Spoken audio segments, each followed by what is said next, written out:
Hi, I'm Kayla, the BookTube Turtle, and today I'm going to be talking about my top 5 TV shows of the year.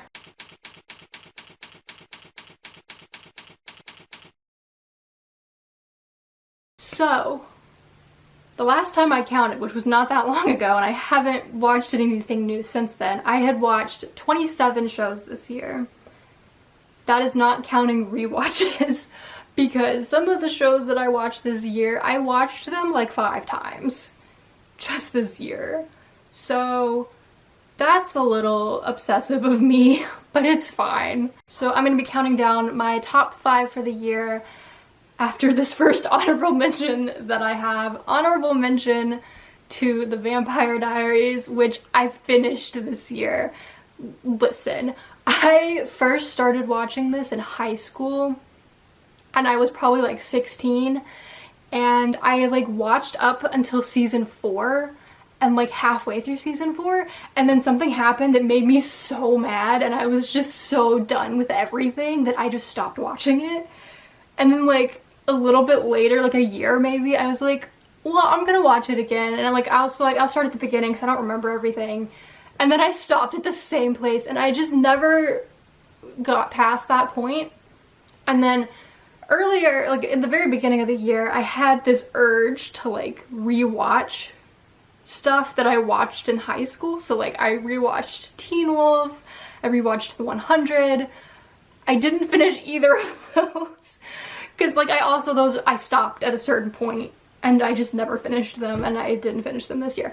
But I did finish The Vampire Diaries. I started it and then I was like, okay, we're gonna get past that episode that we keep stopping on, we're gonna do it. And then I did, and I was like, oh, well the stuff after this is like really good. And then I finished it. I mean, there were still like 4 seasons after where I kept stopping, but I finished the show and I was very proud of myself. And then I watched it all over again with my mom, and we just finished it like a month ago. So I watched that whole show twice this year, and that is insane. Anyway, to get to the actual countdown, number 5 is Good Trouble. This is a spin-off to The Fosters, which is like one of my favorite shows. I love it so much. And so Good Trouble follows, I don't know if you know what The Fosters is. I talked about it in a video like 2 years ago. But it follows Callie and Mariana after college, when they're completely moved out, they're living on their own, and just that whole journey of adulthood.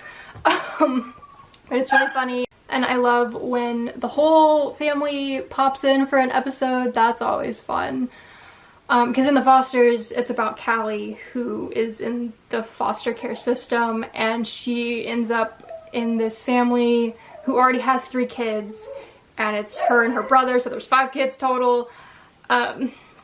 It's just really, really good. Number 4 is Manifest. I loved this show.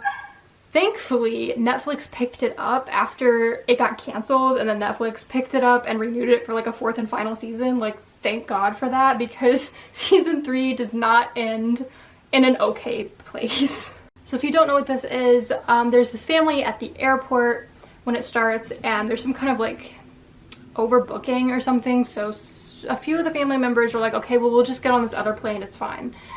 And it is the dad, the little boy, and the little boy's aunt, who is the dad's sister. So they get on this plane, everything's fine. There's a little bit of turbulence, the plane gets real shaky, but everything's fine. And then they land, and there's like FBI and like SWAT teams, and they're just like, what is going on?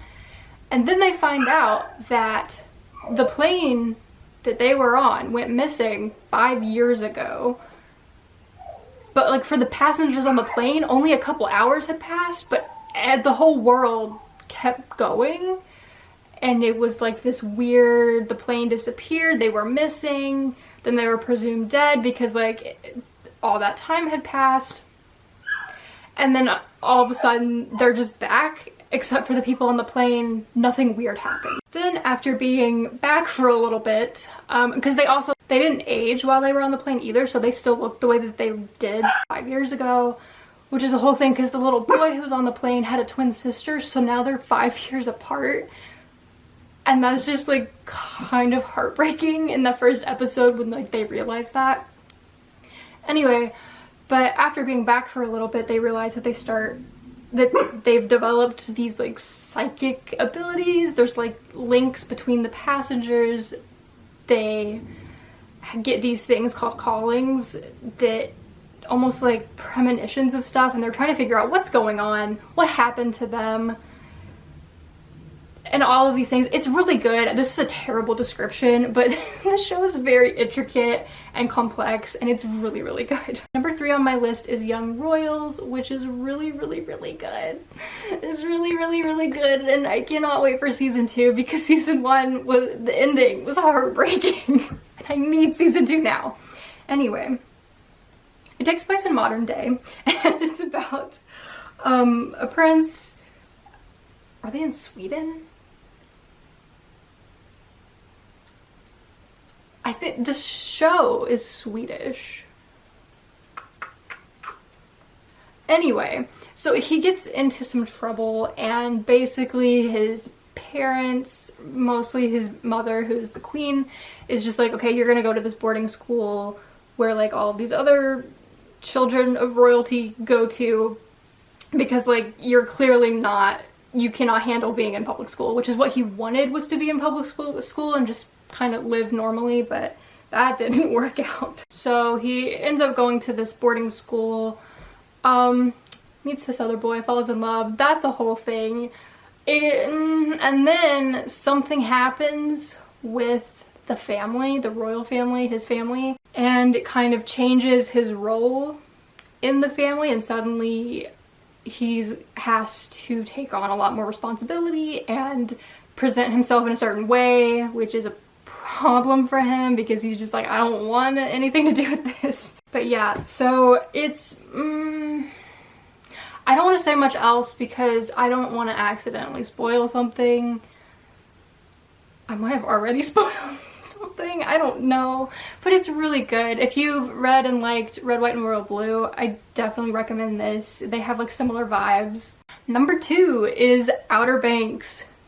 This show, I kept putting off watching this show for so long, and my brother was like, you need to watch this show, you need to watch this show. But I knew I was gonna get obsessed with it, so I was just like, I can't watch it yet, I gotta be ready.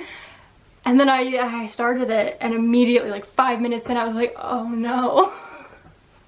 And then I did in fact become obsessed with it. So I feel like everybody knows what this is about because it like really blew up especially when season 2 came out. But so one side of the island is like really poor, they don't have a whole lot, and then you've got the other side of the island that is like insanely rich.